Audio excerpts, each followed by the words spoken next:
Okay. The last talk of the session is Radio Network Coding Requires Logarithmic Overhead by Klim, Efremenko, Gillat, and Raghuvansh, Saxena. Raghuvansh, give the talk. Okay. So right now, we are around 30 people in this room, but I can bet there are around 100 wireless devices. All of us have cell phones and laptops, and we also may have tablets and watches. Okay. But what is common in all of these devices? One thing that is common is the ability to communicate wirelessly. And the radio network model is one of the first and the most central models to study and capture wireless communication. Let me start by defining the radio network model with an example. So consider a room just like this one with many wireless devices, and each device has a wireless transmitter attached to it. And this transmitter allows it to send and receive messages in this green region. Basically, whichever device is close enough to it can exchange messages with the device.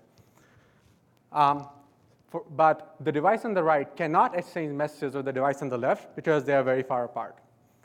Let us next define an edge relation on these devices, where two devices are connected by an edge if and only if they can communicate with each other. For this particular example, the relation will look like this. They're all connected except the leftmost one and the rightmost one because they're too far apart and can't exchange messages, but every other pair can. This graph on devices actually defines a radio network, and the devices can communicate over this network in rounds. In each round, a device can decide to either transmit or to receive. So in the round depicted, A and B are devices that are transmitting. And because they are transmitting, they're sending messages on the wireless medium. And all their neighbors these messages reach all of their neighbors. So the brown message sent by node A reaches B and D, and the blue message sent by node B reaches A, C, and D. Node C and D are listening for messages, and node C is listening and is such that is only one message, the message from node B, is reaching node C. Because this is the case, we say that node C receives B's message. What happens at node D? Node D is also listening, but two messages reach node D, one from A and the blue message from B. When this happens, when the number of messages that reach a node is not one, then we say a collision happened. And in this case, node D will not receive any message. This model of wireless communication is called the collision as silence model and has been studied since at least the 80s. Recently, people have started questioning one of the assumptions of this model. And the assumption is that consider node C here. Yes, it is true that only one of its neighbors is transmitting, and only one message can reach C. But will this message always reach C? And the answer is no. There are always errors in any natural system, and it may be that B's message does not reach C, even if it was the only message that could have reached C. This notion is called a noisy radio network, and the only difference is that even if there is exactly one neighbor that can receive your message, they may not receive that message with some probability. Let's say probability 1/2. For nodes that have two neighbors transmitting, like D, the situation is the same as in radio networks. There's a collision, and they do not receive any message. Okay? I would note here that you can consider different models of noise, and this is one of the weakest models of noise around. But it is only making our results stronger because the main result in this paper will be a lower bound. And working with the weak noise model only makes it stronger. Okay? So we have a definition of a radio network and a noisy radio network. Let us now compare the two. Clearly, if you have noise in the radio network, then the message will not reach the destination, and you may have to send it again to ensure reception. And thus, communication protocols in the noisy radio network model are only longer than protocols in the noiseless radio network model. The interactive coding question asks exactly how long do these protocols need to be? An easy answer to this question is that at most a log-in factor more. In other words, if there is a protocol in the noiseless radio network model that has T rounds, then there is a protocol in the noisy radio network model that does the same thing and has at most T log-in rounds up to constants. In this paper, we show that this factor of log-in is actually necessary. we construct a radio network defined by a graph G, and we define a function on that graph such that the difference between the noisy and the noiseless protocols is at least a factor of log n. Okay? And what makes our result really special is that it is the first lower bound that actually rules out a very strong notion of protocols in the noisy model.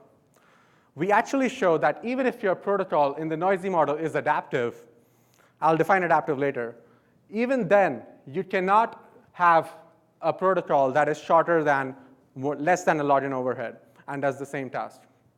The combination of a very strong notion of a protocol and a very weak notion of noise makes our result super strong and is one of the main strengths of this paper. Okay, so the rest of this talk is me giving a proof sketch of this and illustrating the importance of adaptivity, but this is a good time to ask questions about like the result and the model definition, if you have any. Yeah. So for this talk, the error probability is polynomially small, let's say.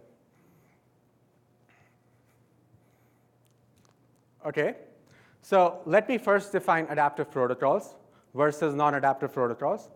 We say a protocol is non-adaptive if even before the protocol starts executing, we know for every node in the network exactly which rounds will the node broadcast in. So if this is our network, then we know for each of these nodes if they will broadcast in round I or not. This is opposed to an adaptive protocol where nodes can decide whether or not to broadcast online during the protocol. Okay? So to begin with, I will show this lower bound only for non-adaptive protocols. And in the next section, we'll generalize it to adaptive protocols.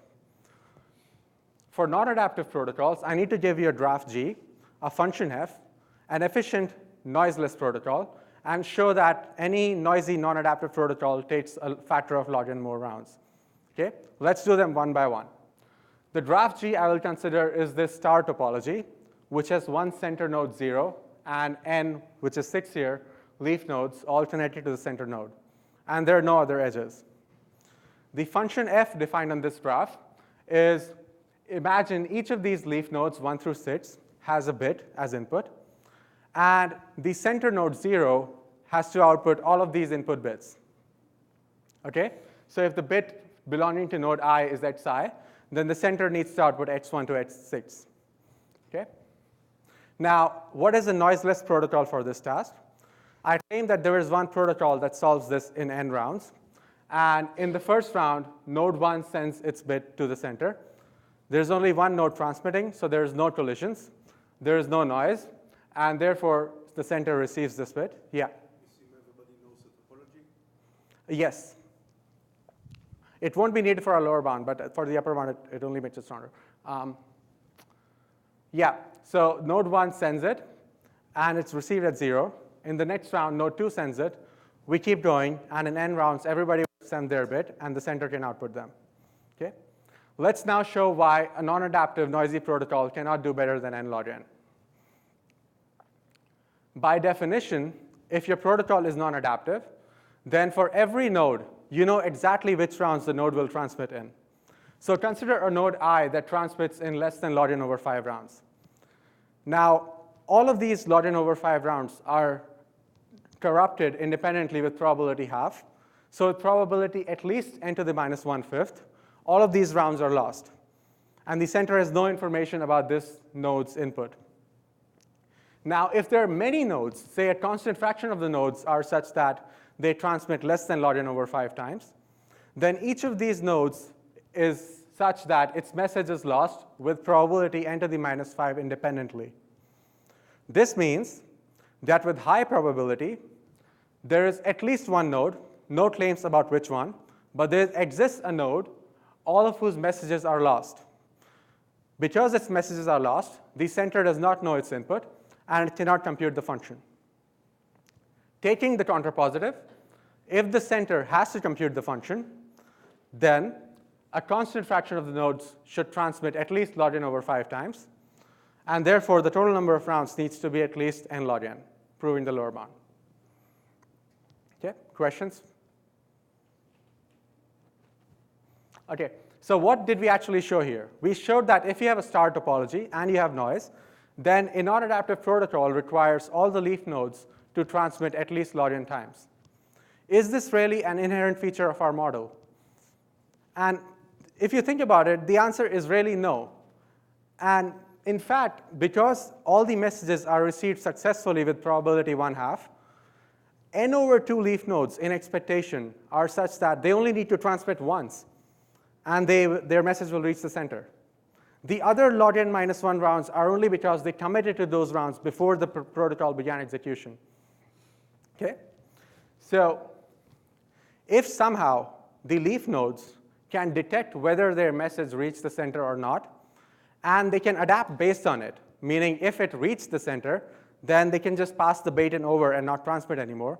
If it didn't reach, they should repeat it till it reaches. Then maybe you can do better than n log n.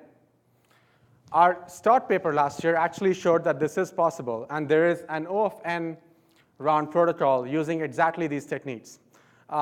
This paper actually shows something much stronger, and I won't go into the details. The only thing you need to care about is it is crucial for this protocol to work that in expectation, a leaf node can transmit its message to the center node in a constant number of rounds. And then we can bound the total number of rounds for all the leaves. Okay? Furthermore, this says something stronger. This actually says that as long as it is true that a leaf node can transmit its message to the center in a constant number of rounds in expectation, then we have some hope of doing better with adaptive protocols. Okay? So now I will try to generalize this argument to non-adaptive protocols. Sorry, to adaptive protocols. And in particular for this, I need to rule out protocols like ETS-18, which means I need to rule out the case that a leaf node can transmit its message to the center in a constant number of rounds in expectation.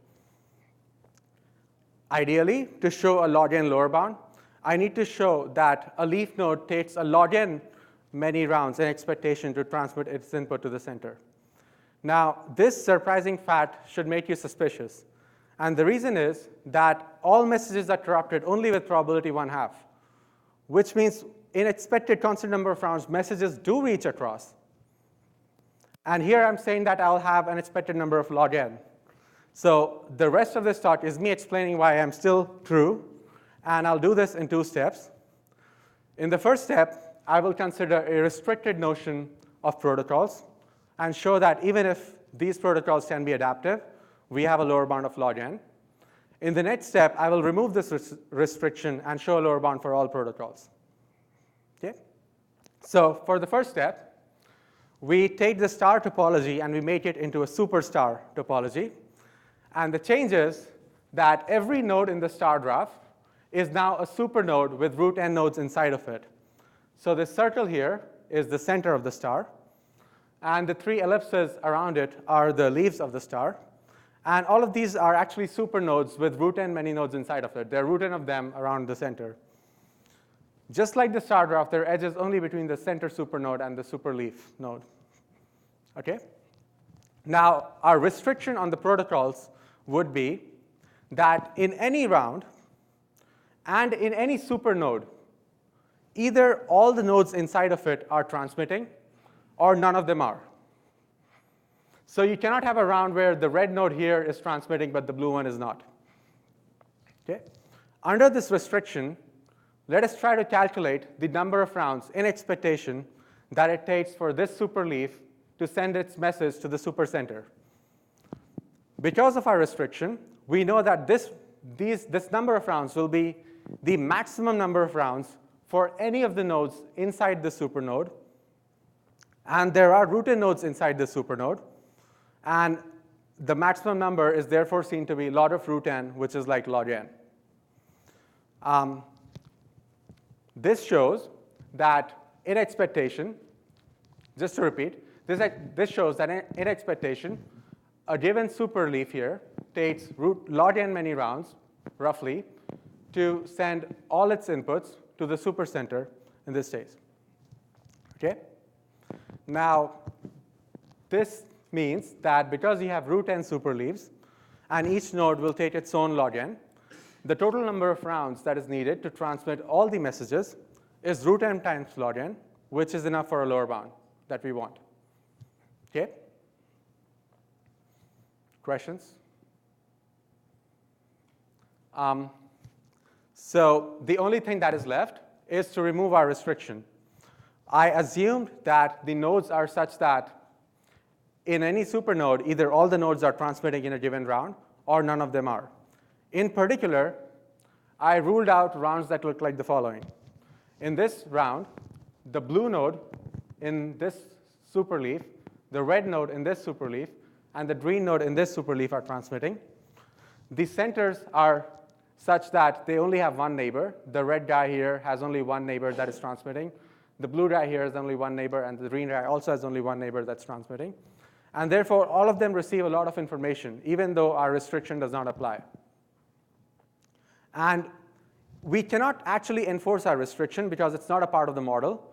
But we can ensure that rounds like this, where our restriction does not apply, do not convey a lot of information from the leaves to the center. Okay? And the way we will do it is that we will change this graph slightly. We will add more edges to it so that whenever you have weird phenomena like this happening, where you have different nodes from different superleaves transmitting, you have a lot of collisions at the center, and a very little amount of information is passed from the leaves to the center. Okay? So let's do it. Step one in this is to split the center into 3 centers, one for each leaf. You have the leaves as before, and now you have 3 centers, one for each leaf.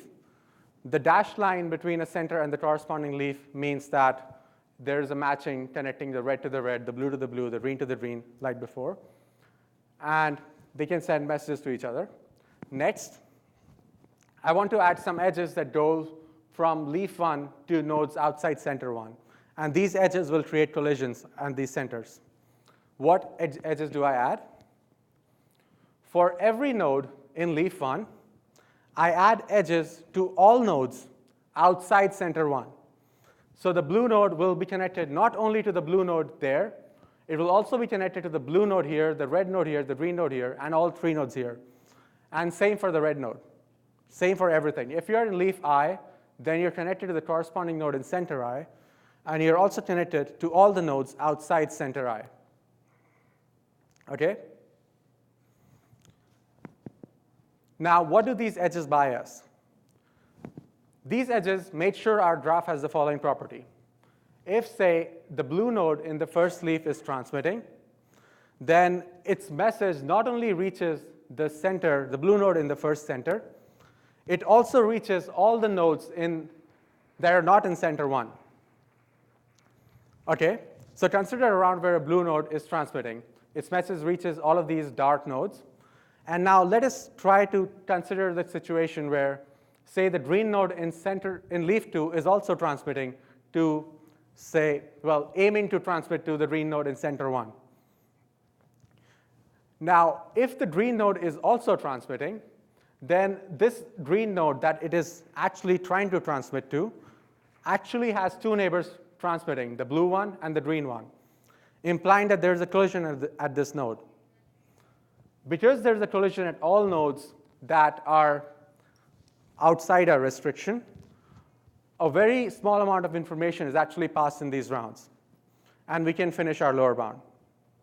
To summarize, we first showed a lower bound with a restriction that supernodes can only transmit as a block. This restriction was not a part of our model, so we had to implement it. We couldn't implement it directly, but we were able to make sure that in rounds where the restriction does not hold, a small amount of information is sent from the leaves to the center. And we can bound these rounds separately. These 2 main steps with a ton of details finish the lower bound for adaptive protocols. And I'll also finish my talk here. Thank you.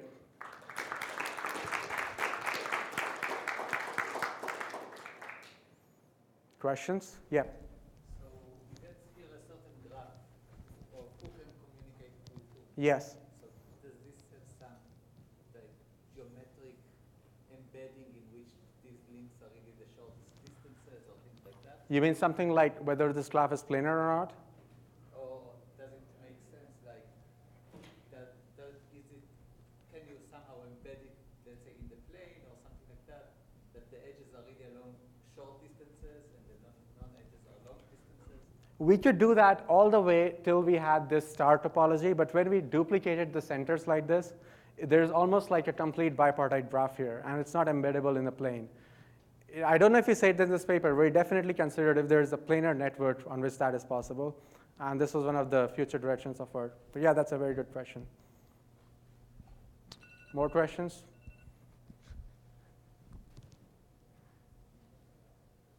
Okay, let's thank the speaker again.